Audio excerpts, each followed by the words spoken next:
Escribo desde tras la sierra, como quien arroja botellas al mar en mitad del insomnio. Entre la crónica Gonzo, la memoria y el ensayo íntimo, estos textos atraviesan la cultura argentina, el cine, la filosofía, la poesía y las ruinas emocionales del presente. Esto no es un sitio pensado para consumir contenido rápido. Es un archivo personal escrito contra el olvido.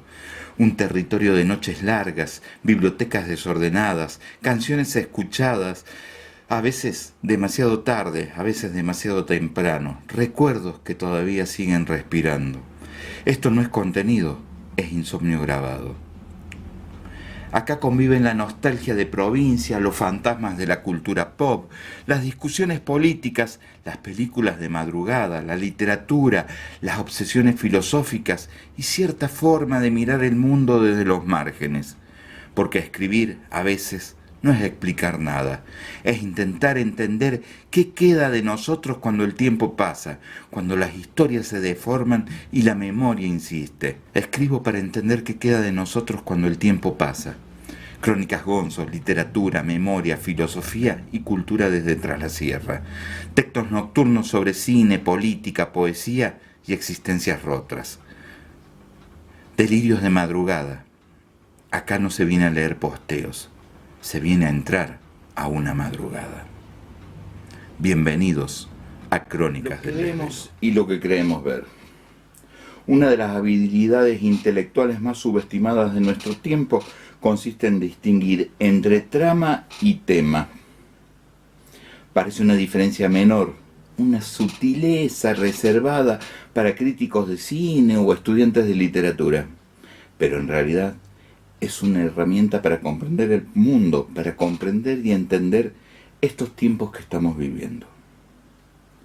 La trama es lo que sucede. El tema es aquello de lo que realmente se está hablando. Esto lo podemos aplicar a una película, a una serie, a un libro, a un artículo. La confusión entre ambas cosas es más frecuente de lo que creemos o de lo que nos damos cuenta. Le preguntamos a alguien de qué trata una película y casi siempre obtenemos un resumen de acontecimientos. Un hombre hace esto, una mujer viaja allí, ocurre tal accidente, se descubre tal secreto, una persona muere, pero eso no responde la pregunta. Apenas enumera los hechos. Tomemos por ejemplo Blade Runner. Sueñan los androides con ovejas eléctricas. Esto. Si alguien nos cuenta que trata sobre un policía que persigue androides rebeldes en una ciudad futurista, no estaría del todo equivocado, pero tampoco ha respondido demasiado, ¿no es así? Esa es la trama, lo otro es el tema. La película pregunta ¿qué significa ser humano? ¿Dónde reside la identidad? Y si los recuerdos son suficientes para construir un alma o una vida.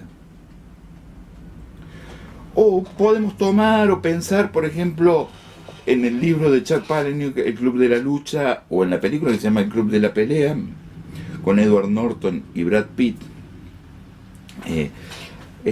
La trama habla de peleas clandestinas, de hombres frustrados y de una organización que deriva hacia la violencia. Sin embargo, los temas que laten debajo son la crisis de identidad masculina, el consumismo, la alienación y el vacío existencial de una época que prometió felicidad a través de los objetos. Tengamos en cuenta una gran frase de la película que dice Tyrell Durrell, que sería el arte ego de Edward Norton, que protagoniza a Brad Pitt, ¿no? Para los que vieron la película. El libro por ahí lo leyó menos gente, que dice: tenemos trabajos que odiamos para comprar mierda que no necesitamos. Las obras, las grandes obras sobreviven porque sus temas son universales. La trama envejece, el tema permanece. Lo interesante es que esta distinción no sirve solamente para mirar películas, sirve para leer noticias, discursos políticos, documentales, entrevistas y sobre todo para las redes sociales. Vivimos rodeados de fragmentos. Vemos un reel de 30 segundos, una declaración recortada, una captura de pantalla. algo que dura apenas unos cuantos segundos. Y en realidad lo que estamos viendo es apenas un montaje. Nos hacen creer que una persona es tremendamente culta o tremendamente inteligente porque nos muestran en 45 segundos un extracto de una conversación de 3 horas. Y sí, si ponen los mejores momentos va a parecer brillante. Ese es el tema. Creemos estar viendo la realidad cuando vemos el reel, cuando en realidad estamos viendo un montaje. El montaje no es una mentira en sí, es algo mucho más complejo. ¿Qué ocurre antes y qué ocurre después? ¿Qué gesto conservar y qué gesto eliminar? Una misma frase puede sonar razonable, absurda, heroica o monstruosa, dependiendo de los segundos que la rodean. El problema no aparece cuando existe montaje. El problema aparece cuando olvidamos que existe el montaje, que existe ese tipo de manipulación, que existen esos recortes, esos trabajos de edición. Culpa de eso, perdemos la noción de contexto, y cuando el contexto desaparece, el pensamiento se vuelve cada vez más rudimentario. Tal vez por eso nunca fue tan importante aprender a leer los relatos como en la actualidad, ¿no? No para convertirnos en críticos de cine, críticos de arte o críticos literarios, ¿no? No para eso, sino para convertirnos en ciudadanos menos ingenuos, que no nos vendan buzones, que no nos hagan creer una cosa que no es. Porque quien sabe distinguir entre trama y tema, también aprende a distinguir entre hecho e interpretación, entre acontecimiento y relato, entre realidad y representación.